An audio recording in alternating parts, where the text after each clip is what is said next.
I think we can agree 2020 has been a pretty shitty year all in all. But for the games industry, not much has changed. 50% of the year's releases are all still open-world copy-paste games, practically all made by Ubisoft. Skyrim probably came out again on something else, and companies we had faith in lost all right to any future trust by abusing their staff. That one also applies to Ubisoft. But after looking back at everything we've seen and been through, I had a sudden thought. What's EA done this year? Normally, every couple of weeks we get to hear another story about how EA Games has tried to f*** everyone over for its own gain yet again. Thinking back on it though, I can't remember the last time that happened. So I did a little searching to see if I could find any nefarious schemes EA has been plotting, and I found nothing.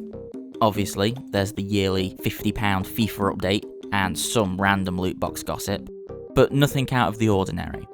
Then, almost as though EA knew I was thinking about them, I noticed I had an old unread message from Xbox Live reminding me that EA Play was now a part of the Game Pass Ultimate subscription.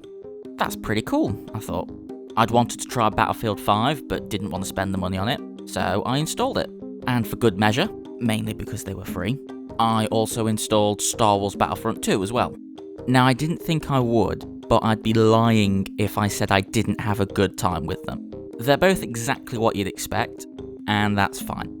As a matter of fact, it's been an amazing reminder of how gorgeous DICE's Frostbite engine can be. And since EA begrudgingly took the loot boxes, it's fair to say that Battlefront 2 is a genuinely good time. I even took the effort to unlock all the achievements. Looking at the box art for Battlefield 5 on my Xbox dashboard also gave me flashbacks to that game's major controversy, that being the time that icky women invaded the manly video game cover for a manly video game about men. Except, of course, women also did exist during World War II, so that was a load of bollocks. Interestingly enough though, it was a load of bollocks that had EA on the morally positive side of the argument. How times change. All this isn't to say that I personally forgive EA. As a brand, it's safe to say that they're all still a bunch of shits. However, it does beg the question, what would it take to forgive EA? Can they be redeemed? I'd say, if they can, they're on the right track.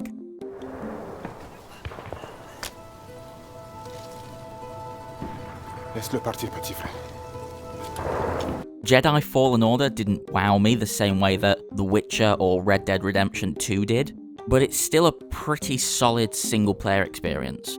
Star Wars Squadrons accepts that it's a mid-tier game that doesn't need to make all the money in the world ever, and, as of recording this video, it doesn't have any loot boxes, which means EA's biggest failure this year is Anthem. And to be honest, what did you expect from a Destiny clone?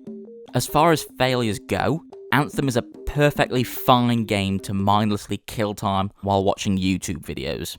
It's also worth mentioning, and please don't think I'm defending Anthem, but it's not the only insanely budgeted live service flop this year.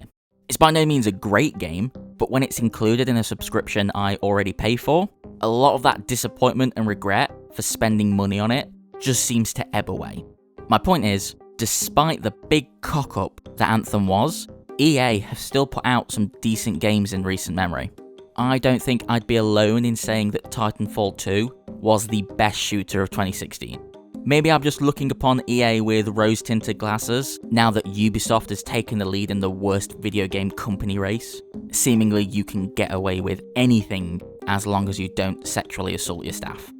All horrible jokes aside, if EA can keep on keeping their mouths shut and making semi-competent games like Titanfall 2, Fallen Order, and yes, even Battlefront 2, without the need to force aggressive microtransactions in, then maybe, one day, I might find it in my heart to forgive them.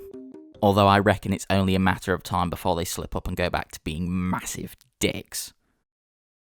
Die Schwachen überleben nicht. Das waren doch ihre Worte, oder? Sagen Sie es! War das nicht so? Just give up,